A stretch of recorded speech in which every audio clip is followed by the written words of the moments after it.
two former students, I didn't know just how wrong it was. and tales of trouble He was touching me below my waist. with their teachers. He's someone that you're supposed to trust. Those are two of several students who say they were taken advantage of by their teachers. Tonight, NBC6 investigator Willard Shepard digs into what the school did or didn't do to protect them.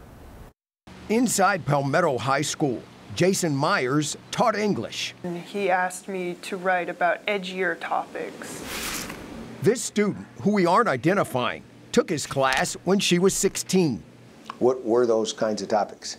Well, specifically about sex. She says it didn't stop there, that they met in secret inside his classroom, and it turned physical. When I was sitting on a desk just on my phone, and he grabbed my face and kissed me. She says an inappropriate relationship went on for a year, but she never reported him. I always thought that I had been the only one. But police say she wasn't the only one. After Myers was arrested in 2016 for having sex with another student, 7 girls in total came forward. Some claim he had sexual relationships with them, too. My daughter was left unprotected, and they knew that there was a problem with this teacher. The NBC6 investigators found a warning about Myers made years before his arrest.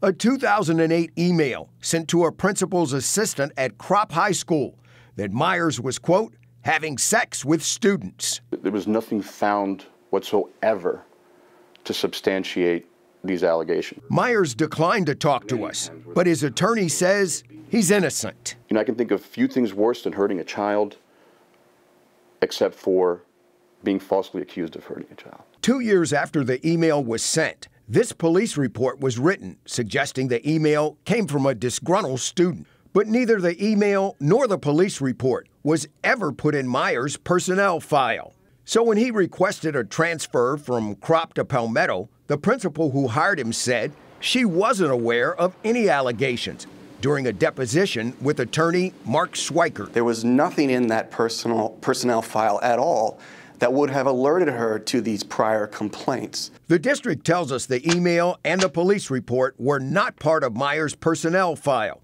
because the school police closed the investigation due to a lack of credible evidence and that a victim was never identified. One is too many. We take these allegations very seriously. Dr. Jimmy Brown oversees the disciplinary process for teachers. What happens to the instructor during this process from the time the allegation is made?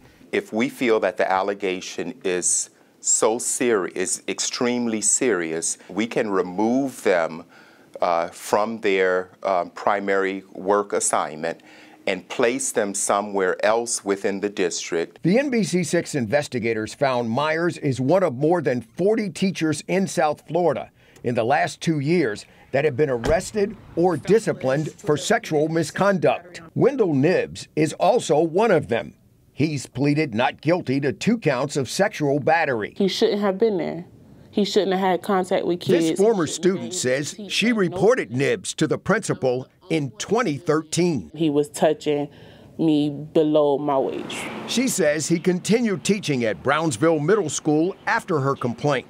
She's one of 7 who have made allegations against him, dating back more than a decade. They obviously don't care. It's not a big deal as long as they can sweep it under the rug. The district would not comment on Nibbs' case, and we have not yet received his personnel file. His attorney did not return our calls for comment. Nibbs and Myers' criminal trials are scheduled to start within the next few months.